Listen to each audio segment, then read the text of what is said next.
Iran पर America और Israel के हमले में मोदी सरकार ने भले ही खुलकर ईरान का साथ नहीं दिया, भले ही खुद पीएम मोदी ने आज तक आयतुल्ला अली खामेनेई की जान जाने पर अफसोस जताते हुए अमेरिका की निंदा नहीं की, लेकिन तमाम मुसीबतें सहते हुए भी ईरान ने भारत के लिए चिंता दिखाई।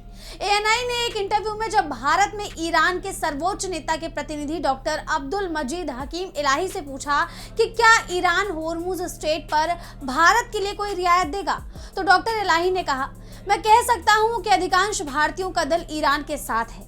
मैं तो ये भी कह सकता हूं कि वो युद्ध के खिलाफ हैं। हमने ईरान में अपने लोगों को भारत में अपने भाइयों और बहनों की एकजुटता से अवगत कराया। हमने उन्हें ये भी बताया कि वो इस समय गैस और पेट्रोल की कमी से जूझ रहे हैं और हम उनकी मदद और समर्थन करते हैं। हमारे दूतावास ने भी इस मुद्दे पर कई बार मदद करने और भारत में हमारे प्रिय भाइयों और बहनों की समस्या का समाधान करने का प्रयास किया।